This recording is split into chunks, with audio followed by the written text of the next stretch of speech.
महाभारत के दौरान कर्ण की मृत्यु हो जाने के बाद जब उनकी आत्मा स्वर्ग में पहुंची तो उन्हें बहुत सारा सोना और गहने दिए गए।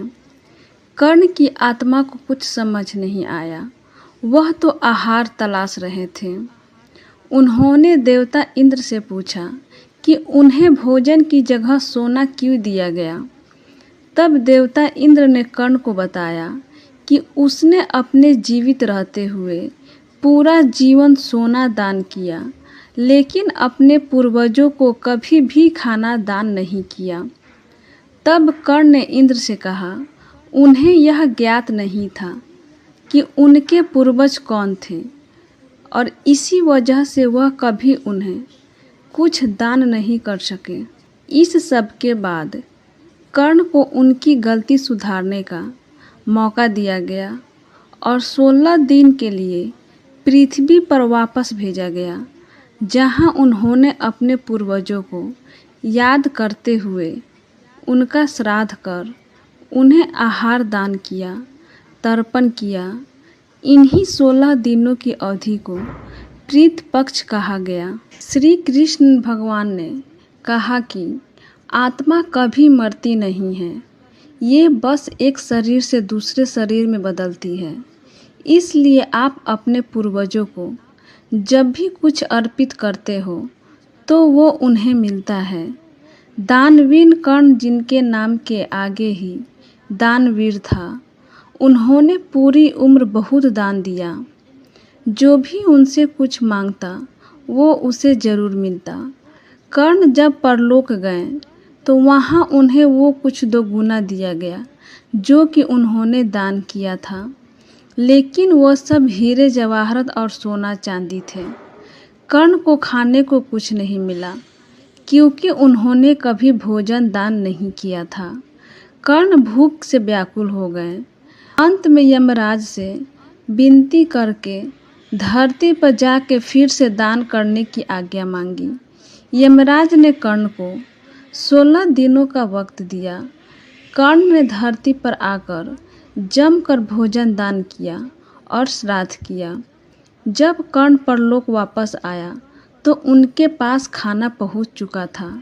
इसलिए हिंदुओं में भोजन दान करना बहुत शुभ माना गया है। श्राद्धों के दिन तो गरीबों को भोजन खिलाना ही चाहिए।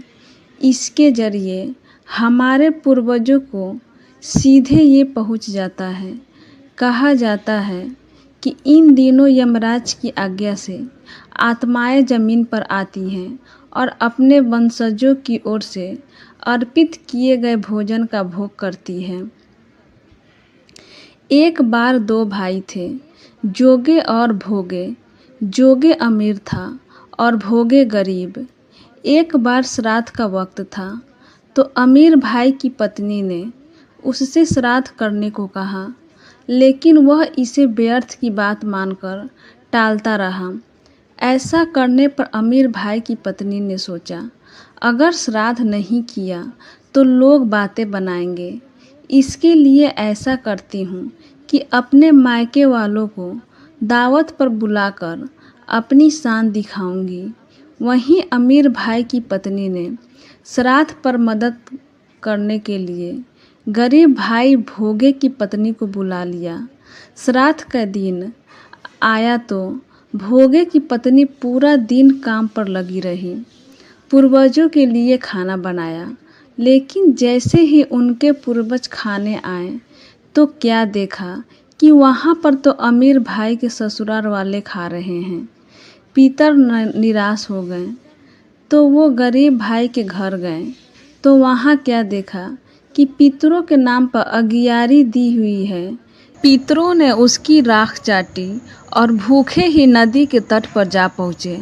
थोड़ी देर में सारे पितर इकट्ठे हो गए और अपने अपने यहाँ के श्राद्धों की बड़ाई करने लगे। जोगे भोगे के पितरों ने भी अपनी आप बीती सुनाई।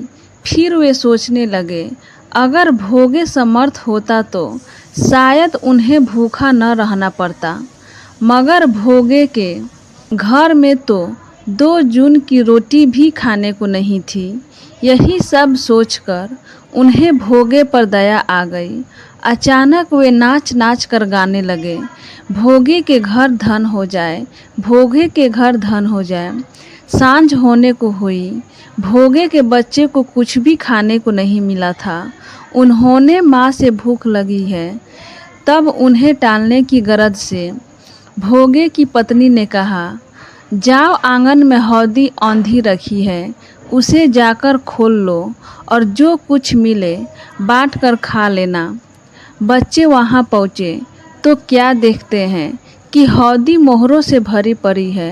वे दौड़े दौड़े माँ के पास पहुँचे और उसे सारी बातें बताई।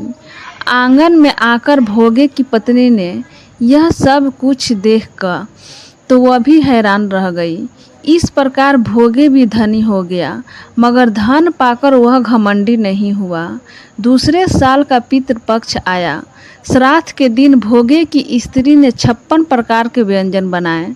ब्राह्मणों को बुलाकर श्राद्ध किया, भोजन कराया, दक्षिणा दी।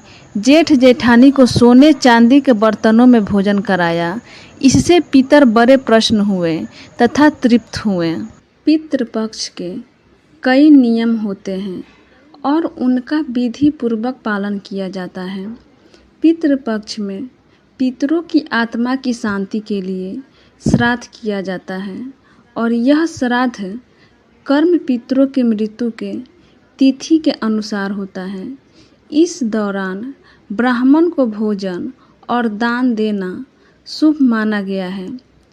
कहते हैं कि अगर पितर प्रसन्न हो जाएं तो आशीर्वाद देकर अपने धाम को जाते हैं और जिस पर पितरों की कृपा होती है उसे जीवन में सुख समृद्धि और सफलता मिलती है।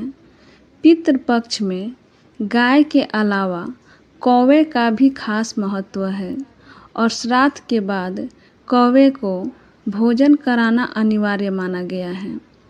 आइए जानते हैं पितृपक्ष में कौवे के महत्व और इससे जुड़ी पौराणिक कथा। आमतौर पे जब भी घर की छत पर कौवा आता है तो उसे भगा दिया गया है, क्योंकि छत पर कौवे का आना और आवाज़ करना अशुभ माना गया है। लेकिन पितृपक्ष में लोग कौवे का बेसब्री से इंतज़ार करते हैं और उसे भोजन कराते हैं। श्राद्ध के दौरान ब्राह्मण और भांजे को भोजन कराने के साथ ही कौवे को भी हिस्सा निकाला जाता है। कहते हैं कि कौवे को भोजन कराने के बाद श्राद्ध कर्म पूरा होता है और पितरों की आत्मा को शांति मिलती है। पौराणिक मान्यताओं के अनुसार पितृपक्ष में पितर कौवे के रूप में धरती पर आते हैं। पौराणिक कथा के अनुसार सबसे पहले इंद्र के पुत्र जयंत ने कौवे का रूप धारण किया था। यह कथा त्रेता युग से जुड़ी हुई है, जब भगवान श्री राम ने धरती पर अवतार लिया था। उस दौरान जयंत ने कौवे का रूप धारण कर माता सीता के पैर में चोंच मारी थी। तब भगवान श्री राम ने तिनके का बाण चलाकर जयंत की आंख फोड़ दी थी। जब उसने अपने किए की माफ़ी मांगी तब राम ने उन्हें यह वरदान दिया कि तुम्हें अर्पित किया भोजन पितरों को मिलेगा। तभी से श्राद्ध में कौवों को भोजन कराने की परंपरा चली आ रही है। यही कारण है कि पितृपक्ष में श्राद्ध करते समय कौवों को पहले भोजन कराया जाता है। पितृपक्ष में कौवों को न तो मारा जाता है और न ही किसी भी रूप से सताया जाता है। यदि कोई व्यक्ति ऐसा करता है तो उसे पितरों की श्राप के साथ साथ अन्य देवी देवताओं के क्रोध का भी सामना करना पड़ता है और उन्हें जीवन में कभी भी किसी भी प्रकार की कोई सुख और शांति प्राप्त नहीं होती है।